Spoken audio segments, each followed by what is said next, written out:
أعوذ بالله من الشيطان الرجيم. بسم الله الرحمن الرحيم. والنجم إذا هوى ما ضل صاحبكم وما غوى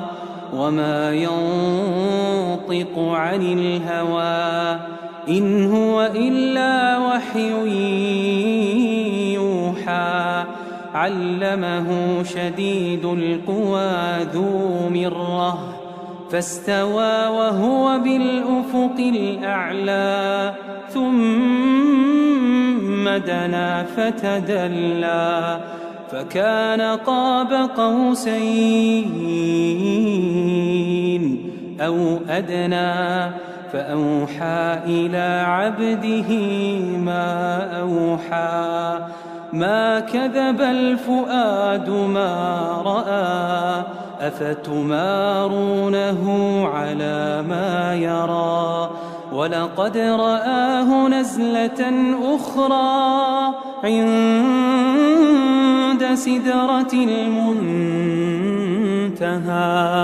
عندها جنة المأوى إذ يغشى السدرة ما يغشى ما زاغ البصر وما طغى لقد رأى من آيات ربه الكبرى أفرأيتم اللات والعزى ومناة الثالثة الأخرى ألكم الذكر وله الأنثى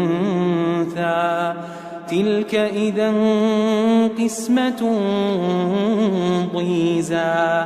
إن هي إلا أسماء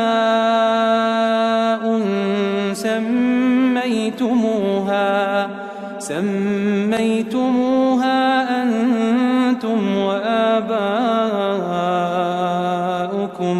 ما أنزل الله بها من سلطان إن يتبعون إلا الظن وما تهوى الأنفس ولقد جاءهم من ربهم الهدى أم للإنسان ما تمنى فلله الآخرة والأولى وكم من ملك في السماوات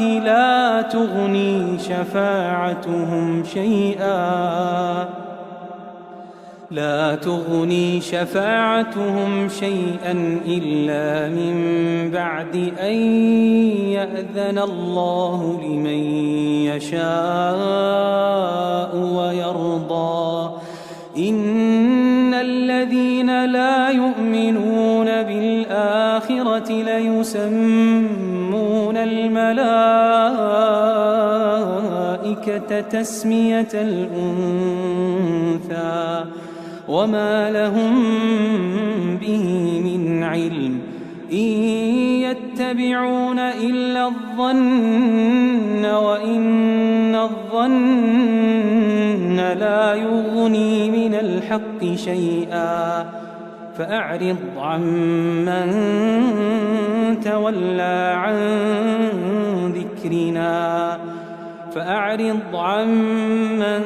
تولى عن ذكرنا ولم يرد إلا الحياة الدنيا ذلك مبلغهم من العلم إن ربك هو أعلم بمن ضل عن سبيله وهو أعلم بمن اهتدى ولله ما في السماوات وما في الأرض ليجزي الذين أساءوا بما عملوا ويجزي الذين أحسنوا بالحسنى الذين يجتنبون كبائر الإثم والفواحش إلا اللمم إن ربك واسع المغفرة إن ربك واسع المغفرة هو أعلم بكم إذ أنشأكم من الأرض وإذ أنتم أجنة في بطون أمهاتكم فلا تزكوا أنفسكم هو أعلم بمن اتقى أفرأيت الذي تولى وأعطى قليلا وأكدى أعنده علم الغيب فهو يرى أم لم ينبأ بما في صحف موسى وإبراهيم الذي وفى ألا تزر وازرة وزر أخرى وأن ليس للإنسان إلا ما سعى وأن سعيه سوف يرى ثم يجزاه الجزاء الأوفى وأن إلى ربك المنتهى وأنه هو أضحك وأبكى وأنه هو أمات وأحيا وأنه خلق الزوجين الذكر والأنثى من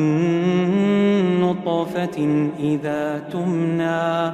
وأن عليه النشأة الأخرى وأنه